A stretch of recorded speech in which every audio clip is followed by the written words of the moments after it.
On WGXA News at 10, Robins Air Force Base leaders talk about the 3 airmen killed by a typhoon in Japan. Plus, the tour of progress, years of hard work paying off for downtown Macon.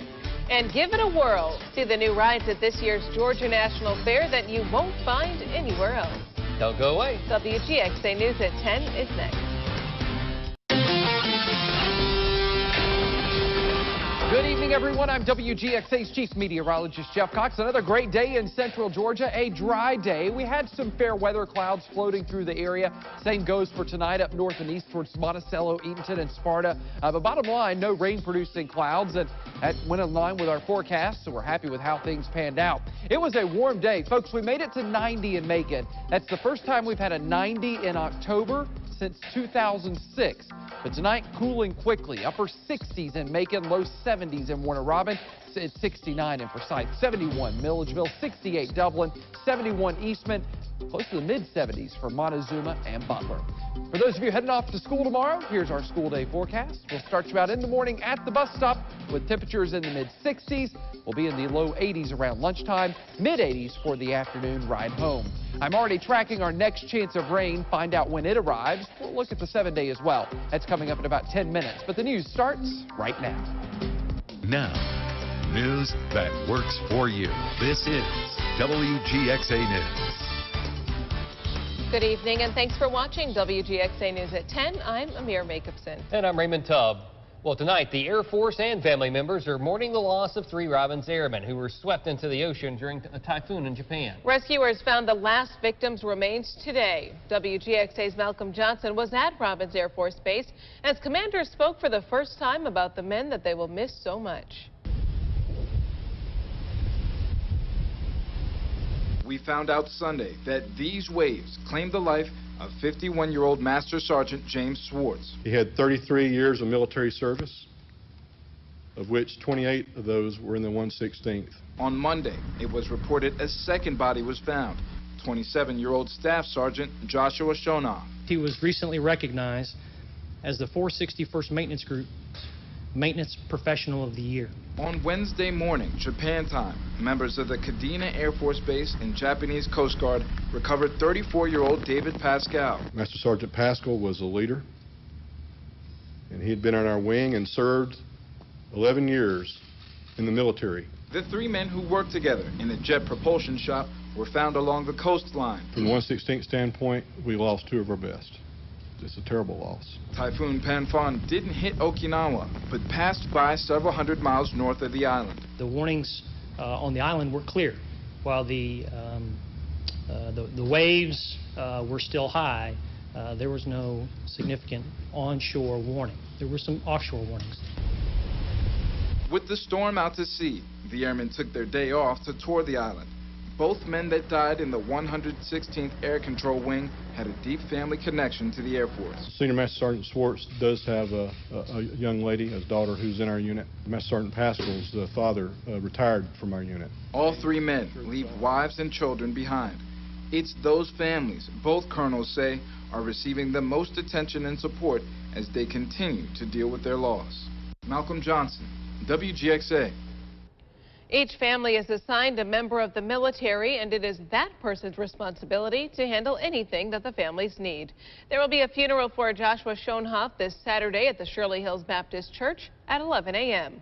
We will let you know when memorial services for David Pascal and James Swartz will be held. Tonight, a woman is dead and a man is facing charges after a crash. Warner Robins police say a pickup truck was traveling east on Russell Parkway when the driver failed to stop for a red light and hit a car driving north on Burns Drive, which was turning left onto Russell Parkway. Police say 22-year-old Emily Formica was killed. 34-year-old Jason Pitzler is charged with failure to obey a traffic control device, driving under the influence, reckless driving, and serious injury by motor vehicle. Emergency responders had their hands full in Eastman this morning with 2 accidents back-to-back. The first happened at Plainfield Road, where 2 vehicles hit almost head-on. The driver of one vehicle was taken to Fairview Park Hospital in Dublin and the other to Dodge County ER. The second accident happened at Griffin Street and Legion Drive, where injured victims had to wait on the scene for one of the ambulances from the first accident. Well, quarantine continues tonight at the Macon-Bibb County Animal Shelter. A state inspector visited that shelter today, while the state lab takes a closer look at 2 dead dogs. That shelter is going to remain quarantined until test results are in as a precaution. The shelter started the quarantine yesterday after the dogs likely died from distemper. It's a highly contagious and uncurable disease. No new animals are being admitted into the shelter while it is under quarantine. Several other dogs have symptoms of the upper respiratory infection, including fever and runny nose. The 2 dogs that died were brought into the shelter as strays on September 23rd. One died on Saturday night, the other on Monday. Well, downtown Macon is transforming, and the group Newtown Macon is a big part of that change. New at 10, WGXA's Chase Ambrose is live in studio to show you some of Newtown's top accomplishments. Chase. Newtown is showcasing some of their improvements today with a special walking tour of Cherry and 2nd Streets. Newtown Macon is a nonprofit public-private partnership established in 1996 to restore downtown Macon, and their years of hard work is beginning to show in a big way. Cherry Street was crowded as several large groups participated in Newtown Macon's Tour of Progress Wednesday afternoon. The tour featured Newtown's recently completed projects along with a few additions to downtown, including several restaurants new to the area. There certainly have been years where our work's been a lot more laying the foundations instead of stacking bricks that you can see, and this year it's been those bricks that you can see. Having the Dannenberg building open this year, there's too much for us to hit on one tour, so we're gonna show the highlights, and it's impossible not to be excited about downtown's prospects this next year. The tours began at Newtown Macon's office on Cherry Street and gave participants the chance to explore 6 to 10 projects in downtown Macon, along with a briefing on the project's construction, history, and future goals. We're growing. There are a lot of restaurants, there are a lot of lofts that attracts young professionals. Sometimes it keeps college students, college graduates in town, so that's a start. And a great start it is, with no end in sight. Newtown's Tour of Progress is an annual event. Live in studio, Chase Ambrose, WGXA. A new place to cool off on hot days. A water park is coming to Lake Tovasovsky in Macon. The park will be at Sandy Beach and take up about 8 of the 67 acres around the lake. It will cost roughly $250,000. The new water park will be open during the summer months, with one pool open year-round for water fitness classes and swimming lessons.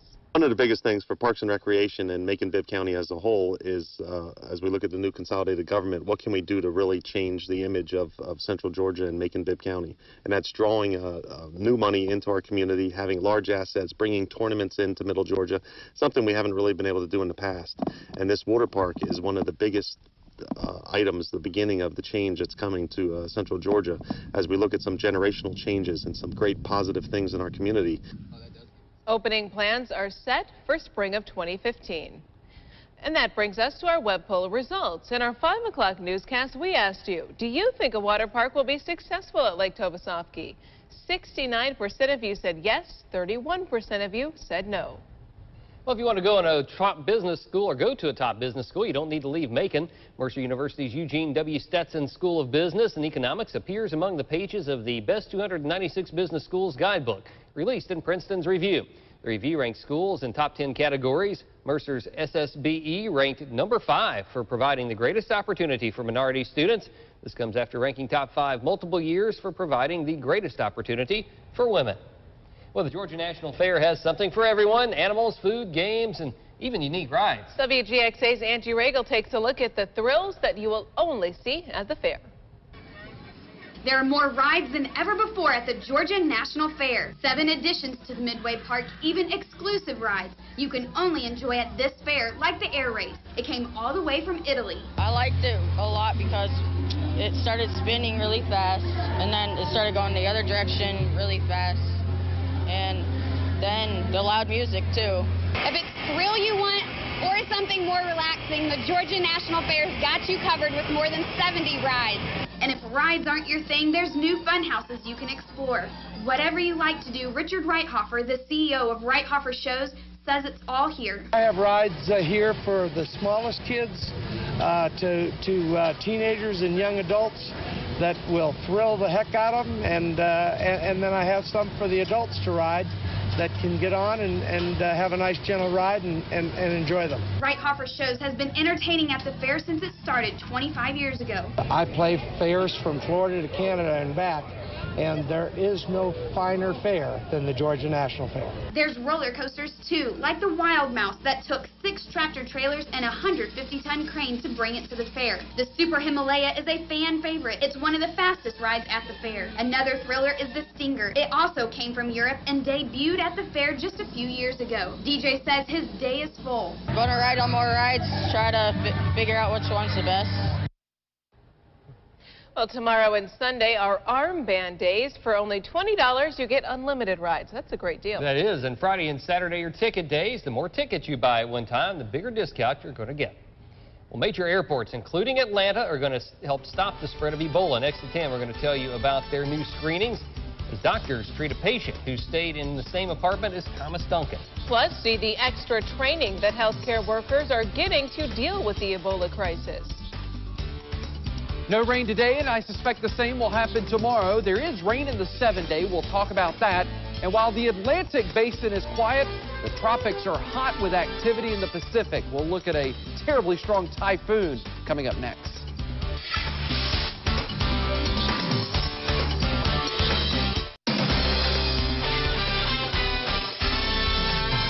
This year's Atlantic hurricane season is shaping up to be one of the weakest in decades, with only 5 named storms formed in the region so far this year.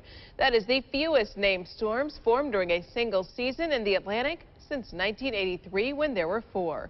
The last storm formed on September 11th, and there are no signs of any new ones springing off of Africa's west coast during what is supposed to be peak season, which runs from mid-August to late October.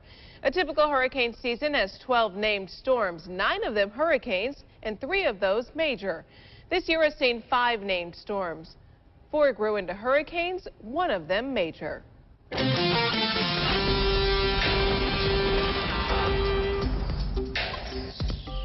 That's really good news here for the East Coast, the Atlantic basin quiet. And as Amir mentioned, we're on track for the quietest year as far as the number of storms since 1983. Pretty incredible stuff. The Pacific is a different story, and that's what we're looking at right now. This is Super Typhoon Vong Fong. Say that 5 times fast. This is a terribly, terribly dangerous storm. Look at the winds, 165 miles per hour, gusting to 200. This is the equivalent of a Category 5 hurricane in the Atlantic basin. It's moving west-northwest at 7 miles per hour.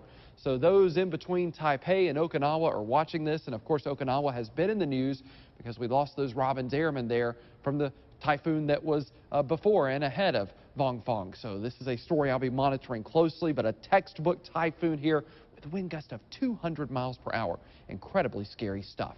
Things are quiet in the Atlantic basin. Here in the southeast, a cold front trying to sink on south. Little fanfare. It may bring in some lower humidity over the next couple of days, but the bottom line, the showers that our forecast model tried to throw in here yesterday, as we expected, didn't happen, and so we're dry tonight. Now, we had some showers and storms up in northwest Georgia and into Alabama. Mississippi had severe weather this afternoon, but those are quieting down tonight with a little bit of rain left north of Birmingham along I-65, and all of that should again move east and fizzle out and stay north of I-20, so we'll be dry here in central Georgia. We've got a few clouds, that's about it. So up towards Eatonton, Milledgeville, Sparta, Sandersville, some high clouds floating through, but otherwise a mostly clear night across the area. Here's our first look ahead. I'll start you out in the morning at 7 with a partly cloudy sky. We'll deal with some passing clouds throughout the day. Now, here we go again. Our forecast model trying to spring up a couple of showers on the map. Here's what I'm thinking. I think the afternoon hours are dry. I think this is a little ambitious and a little ahead of schedule. There are some forecast models that indicate some rain coming in Thursday night, overnight, into Friday morning. Would not be surprised if that happens, so we'll keep an eye on that. But I think the afternoon hours tomorrow are looking fairly dry at this point. And right now, Friday's looking dry as well, with quite a bit of sunshine to finish out the work week. On the temperature map, upper 60s in Forsyth, North Macon, and South Macon, low 70s for Gray and downtown to Robins Air Force Base, same in Perry and Fort Valley. Looking at all of central Georgia, anywhere from, let's say, the 68 in Dublin to the 77 in Sparta. So a pretty wide range in temperatures across our 30 counties. Our winds tonight generally calm across central Georgia. My temperature forecast keeps us in the low to mid 60s tomorrow morning, way above average for this time of year. And by tomorrow afternoon, we'll have highs in the low to mid 80s, that above average as well, but not near the 90 we had this afternoon. Here's our 3-day forecast for the Georgia National Fair. Great weather continues in Perry with a partly cloudy sky. Near 90 tomorrow and Friday. We will hit 90 on Saturday in Perry, so shorts and short sleeves for sure. 7-day forecast as we see things right now. We're looking at mid 80s tomorrow, a little warmer each and every day through the weekend. Next chance of rain comes in the form of pop-up storms on Columbus Day. Better chance of a more widespread rain by Tuesday. Cooler behind that system with 50s and 70s back on the 7-day. Our Jeff Smith Fish and Game forecast, peak in the excellent range at 3 a.m. I would also consider around 8 or 9 tomorrow morning and 3:20 tomorrow afternoon. Guys, another day of great weather. And may I point out, I said yesterday I didn't think the forecast model was right. Yeah, so it's Jeff 1, model 0 right now, so we're in good shape. And a lot of fair goers down at the fair today, including Braves alum and legend Ryan Klesko. We had a one-on-one sit-down interview, and you'll see that before the end of the hour. Really, really super nice guy. All right, looking forward to that. Yeah. Well, next to 10, same-sex marriage laws keep changing by the hour across the country. See where things stand right now. And being safe while showing homes. We'll show you the training for local realtors after the murder of a realtor in Arkansas.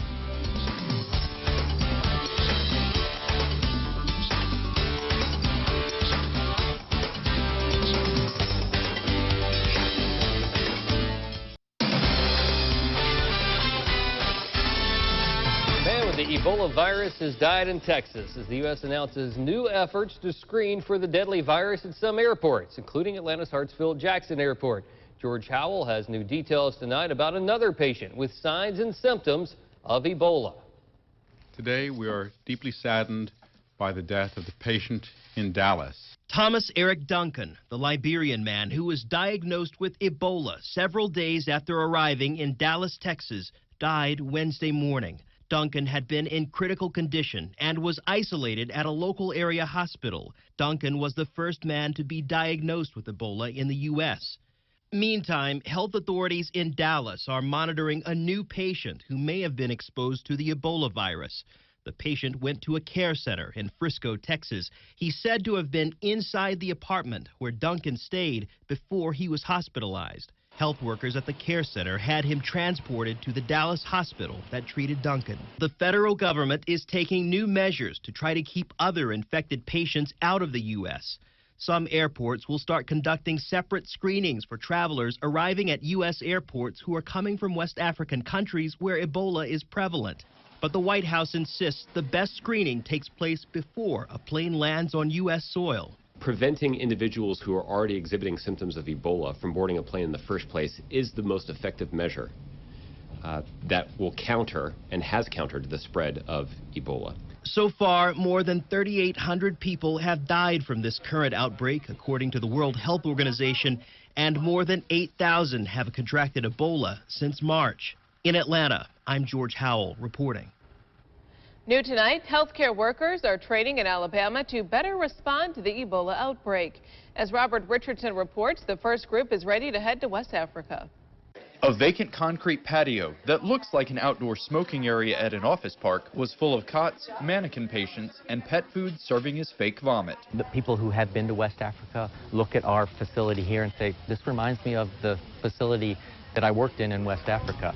So I think we've done a really good job mocking up what people are likely to see when they go for real. The 36 medical workers in hazmat suits are heading to West Africa soon. They know what to do, but doing it in the suits is a challenge that needs practice. It's to an extent a life or death game. You know, if you make a mistake with your equipment, you have the potential of both infecting yourself and potentially others. Getting out of the suits is a long, detailed process. Pull the whole thing off and down. And both with and without gloves, there's lots of hand washing. I think this last exercise was 8. You have to build the habit so that if you aren't washing your hands, you feel more uncomfortable than if you had washed them a bunch of times. Although these men and women are heading to a dangerous place, there's an excitement to help. It's the ability to serve, you know, it's the ability to be able to do something when people are in need. I think everyone probably has, I can speak for myself, some low leveling of anxiety that we'll see what happens when we get there to try to sort out, you know, what is the real level of risk for us. Classes continue every week through the start of next year, except for holidays. As long as the epidemic is ongoing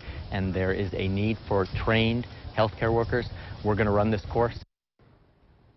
Tom Jansko and Jennifer Danley are part of a U.S. Public Health Service team who will help set up a hospital in Liberia. During their 2-month deployment, they will train staff to treat healthcare workers who may become infected with Ebola. Well, AT&T customers may be in for a refund. The wireless phone company agreed to pay $105 million for cramming its customers. Federal and state regulators made the announcement today. It's for unauthorized charges for things like trivia, horoscopes, and love tips that showed up on customers' monthly bills. AT&T is accused of keeping a percentage of those fees, as well as obscuring the charges on bills and preventing customers from securing full refunds. For the 5th year straight, the federal budget deficit is on the decline. According to an estimate today by the Congressional Budget Office, the deficit is $195 billion less than it was last year. The deficit is the gap between how much the government spends and how much it collects over the year. It borrows to make up the difference. The biggest reason for the slide, an improving economy, higher taxes, and continued spending restraint. Well, tonight there is an updated version of the Health Insurance Exchange website. It comes with improvements and also problems.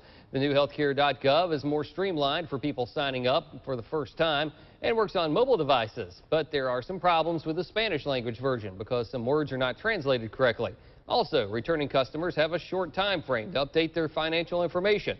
Open enrollment starts on November 15th for coverage that is effective on January 1st. Well, Americans are living longer than ever. That's according to a new report on mortality by the CDC and National Center for Health Statistics. The life expectancy in the USA is now 78.8 years. That's an increase of about a month since the 2011 study. Women are expected to live about 81 years. For men, it's 76 years. There's no real explanation for the life expectancy differences between men and women, but scientists suspect behavior may play a role, with men being bigger risk takers. Only 1 out of 5 patients in Georgia know that they have HIV or that it can lead to AIDS. To help spread awareness and knock down those numbers, the Georgia Department of Health is launching CAPIS, or the Care and Prevention in the U.S. Demonstration Project. Dr. J. Patrick O'Neill tells us that CAPIS initiative has a number of goals, and when they're reached, lives will change. But how will health officials do this? That is, first of all, to identify HIV-positive folks that have not yet been identified, to get them linked to care, to keep them engaged in care, to get them on antiretroviral drugs quickly, and most importantly, to get viral suppression with that medication. We can reduce the transmission of disease to someone else by as much as 96% if they're virally suppressed. The GeorgiaCapis.com site has been developed to provide a resource hub where people can find out more about getting help for HIV. There you can access ways to get yourself tested and treated. Visit our website, WGXA.tv, for the link. About 1,000 Muslim men from across the U.S. will meet this week in Maryland to find new ways to strengthen family values. Some Muslims in America say that they're tired of being stereotyped because of extremists. New tonight, Christine Frizzell looks at the perception of Muslims in America. Spend a few minutes with Dr. Fahim Yunus and attorney Abdul Latif Bennett, and you'll sense how hurtful it is to live as a Muslim in America. People looking at you with suspicion. For some, it's a feeling not felt since the waning days of 9/11, of being judged based on the horrible acts of a few in the name of Islam. To the Ku Klux Klan, who use Christianity as their guiding principle, and the Bible is their book. There are no more Christians in their teachings, although they claim to be, than ISIS or Muslims. In early September, some of the first headlines out of Oklahoma described an Islamic man beheading a former co-worker at a food processing plant. What those first reports did not say, the suspect, Alton Nolan, was a recent convert to Islam and was fired from his job at the same plant. Authorities have found no link between Nolan and terrorist organizations. And the moment that becomes a part of the headline, then we've created two problems for ourselves. One is that we've legitimized the monster, and two, that we've made 1.5 billion quiet, silent enemies, if not, they've alienated. More so after Jan Morgan, the owner of the Gun Cave firing range in Arkansas, declared her business a Muslim-free zone. Some people do understand why Morgan made the decision. I could see her concerns about what all I've heard that's going on, and it is scary. It's really scary. But also, as my friend said, you can't judge one person because the other has done it. Yunus, a naturalized American, and Bennett, an American by birth, converted several years ago to Islam. They'll join about 1,000 men at this Ahmadiyya Muslim community mosque in Maryland later this week to find ways to strengthen families. We're actually actively waging a jihad in this country. Our jihad, however, is a jihad of the pen. It's a jihad of persuasion. Eunice and Bennett asked to be judged by their words and deeds, things that usually don't make front-page headlines. I'm Christine Frizzell reporting. New developments at 10 in the same-sex marriage battle, with rules and regulations changing by the minute in many states. A judge in northeast Kansas will let one county issue marriage licenses to gay couples after the U.S. Supreme Court refused to hear appeals from some states. In South Carolina, the state's attorney general asked the state Supreme Court to stop a judge from issuing licenses. In Idaho and Nevada, a U.S. Supreme Court decision blocked same-sex marriages there temporarily. Well, after the break, preventing crime in downtown Macon. Business owners talk with us about their needs after meeting with the sheriff.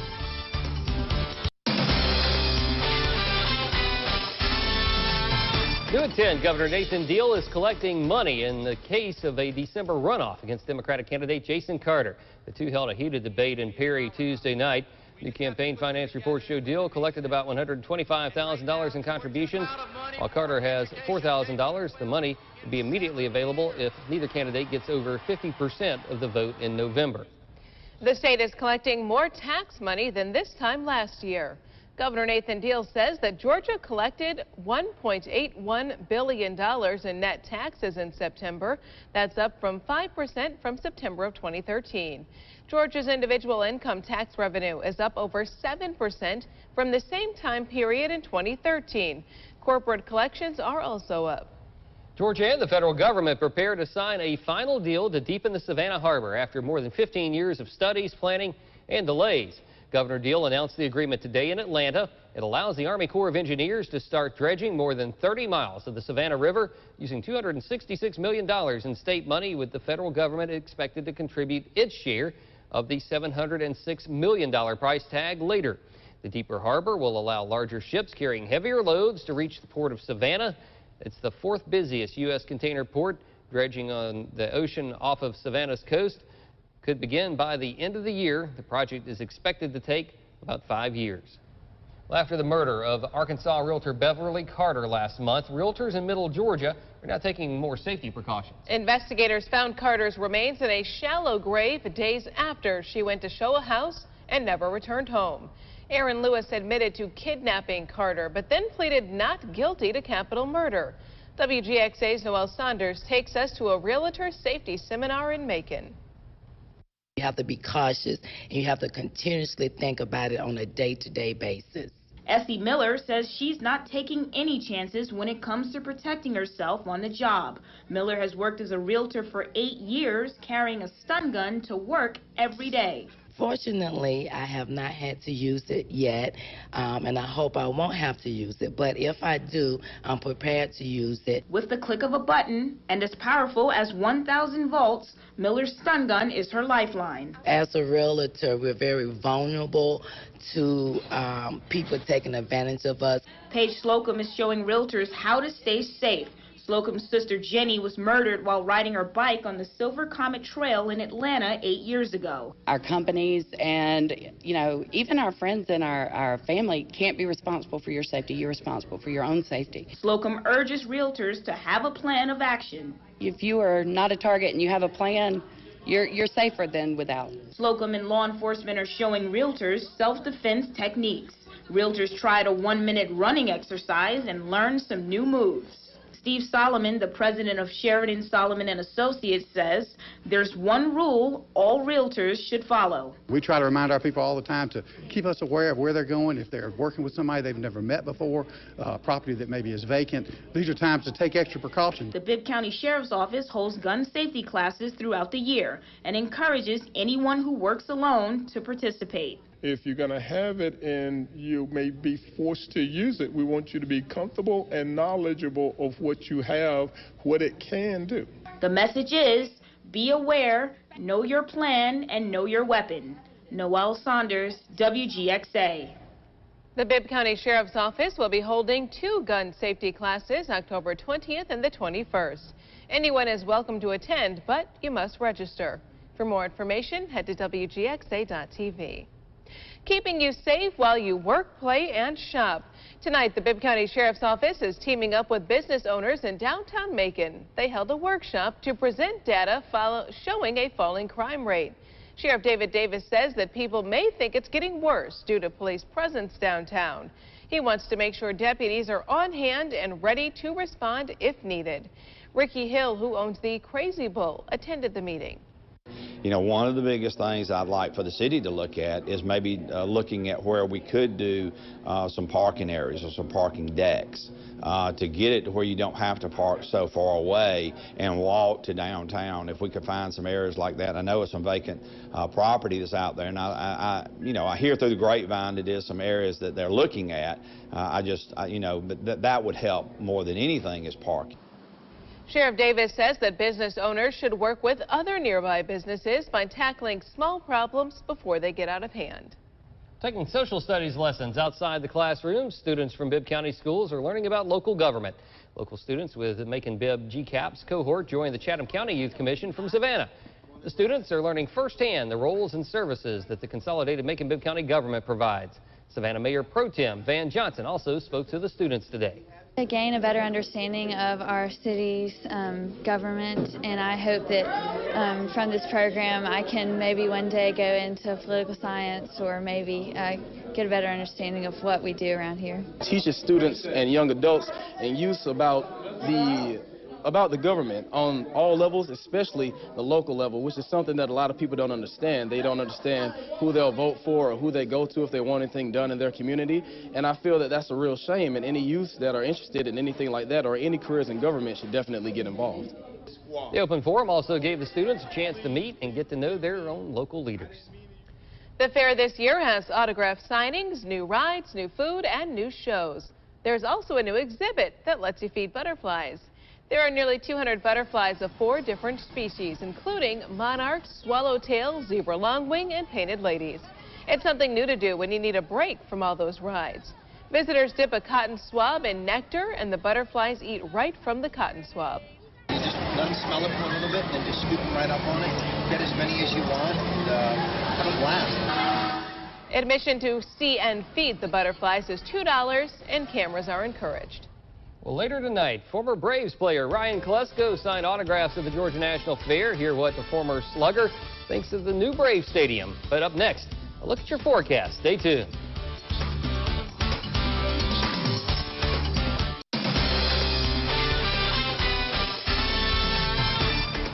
A total lunar eclipse turned the moon a burnt reddish-orange color for about an hour this morning. This is a time-lapse video of that eclipse. A lunar eclipse happens when the moon passes through the Earth's shadow. Because of the special light show, it's called a blood moon. The next eclipse will be April 4th.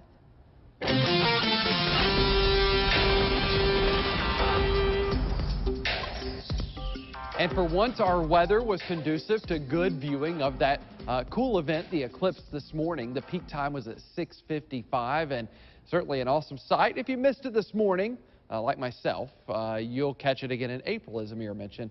I don't get up that early. Sorry. I've seen it before. I've seen it once. I'm good, right? Here's the weather map. We've got a cold front up to the north trying to sink its way in. It sparked some showers and storms earlier today in the northern halves of Georgia, Alabama, Mississippi. But as expected, that activity just couldn't make it into central Georgia, and I think the same thing happens again tomorrow. We've got a little tiny thunderstorm north of Birmingham tonight that's trying to be the little engine that could, rolling right along I-20. But again, I think it stays north and west of us and fizzles out pretty quickly. So no rain in our forecast for tonight. A few high clouds, yes, but that's about it. Here's our first look ahead. In the morning at 7, we'll call it a partly cloudy sky.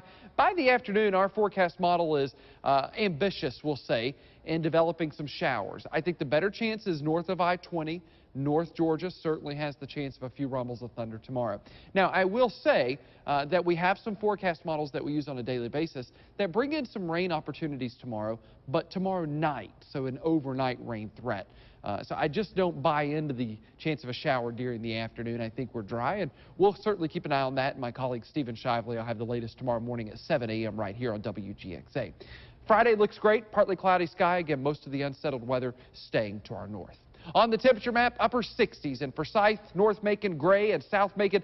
70 here in downtown. It's 71 in Perry, 72 in Fort Valley. Looking at all of central Georgia, and a mix of upper 60s and low 70s. Looks like the warm spot is going to be Sandersville at 74. Cool spot is Dublin at 66. Generally speaking, a calm wind tonight after a blustery afternoon. That's going to allow temperatures to fall to the low and mid 60s. For some of you, you're pretty close. For others, a few more hours of cooling. Either way you slice it, though, it's above average for this time of year, and that will lead to an above average afternoon. Highs making it to the low to mid 80s. It will be cooler than today was. We only make it to 85 tomorrow when Macon and Warner Robins. We were at 90 this afternoon. That's the first time we've hit 90 or hotter in the Macon area for the month of October since 2006. Pretty incredible stat there. Over the next 3 days, great weather in Perry for the Georgia National Fair. Highs will be right around 90 Thursday, Friday, and Saturday with quite a bit of sunshine. As we documented in the first half hour, the Atlantic Basin for the tropics has been very quiet. The Pacific, total opposite, very active, and we are tracking Typhoon Bong Fong. Winds are at 165, gusting to 200. Folks, that's not a typo. This storm has wind gusts in the center of circulation of 200 miles per hour. It's moving to the northwest at 6 miles per hour. So I'm going to be watching this very closely. The folks from Taipei all the way to Okinawa have a close eye on Bong Fong. And of course, we've had Okinawa in the news locally as we've lost those Robins Airmen with the previous typhoon that went through that area. So I'll be watching that story develop closely over the next day or two. For now, let's get you back home with your 7-day forecast for central Georgia. Mid-80s tomorrow, a little warmer Friday and Saturday. Should be good weather for Mercer's home game Saturday evening. Weather looks good Sunday also. A few pop-up storms on Monday for Columbus Day. A better chance of widespread rain on Tuesday. Cooler behind that system. Mid-50s for lows and 70s for highs for the middle of next week. Our Jeff Smith Fish and Game forecast, 3 a.m. and 3:20 p.m. Those peaks are in the excellent range. I would also consider around 8 or 9 o'clock tomorrow morning and around 9 or 10 tomorrow evening. So another great fish and game forecast for you there. It's kind of an all-day fish and hunting fest today, and the same goes for tomorrow. Good weather, maybe some rain tomorrow night, but I think the daytime hours are okay. Well, quite a good run for the fair weather-wise. Incredible. Has been. Well, coming up, a man who doesn't take mobility for granted. After the break, see why a wheelchair-bound veteran can now come and go as he pleases.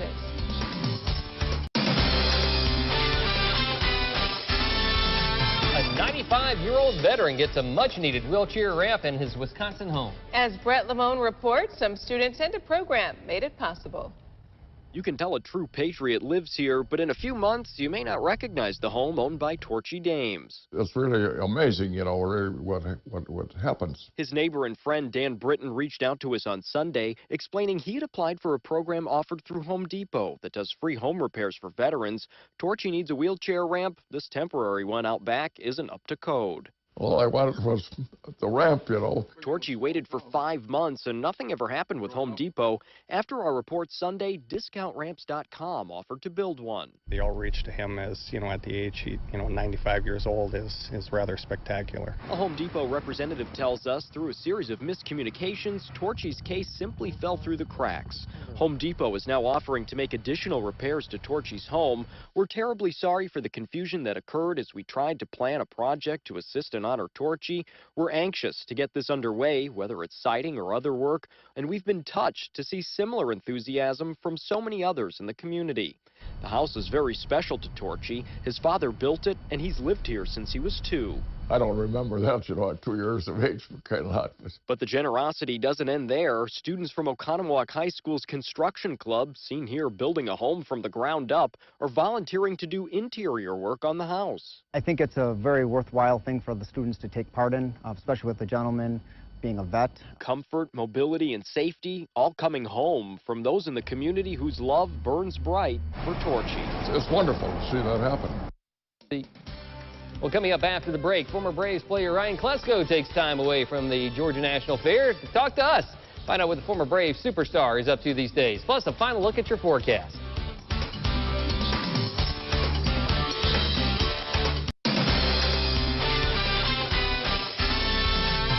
Finally tonight, a chance to meet and hang out with a 13-year veteran of the major leagues. 7 of those years as an Atlanta Brave. Brave alum Ryan Klesko drew a big crowd at the Georgia National Fair tonight. He took time to sit down for a one-on-one interview with our Jeff Cox. The Georgia National Fair brings food, rides, and fun to town for 11 days. But this year, for Braves fans, the fair offered a chance to meet alum and legend Ryan Klesko. 7 years as a Brave, from 92 to 99, Ryan Klesko had a career batting average of .279 with 278 home runs and nearly 1,000 RBIs. He was a part of the 95 Braves squad that went on to become World Series champions. Today, Ryan calls Macon home, and while he's not on the diamond, he's staying busy.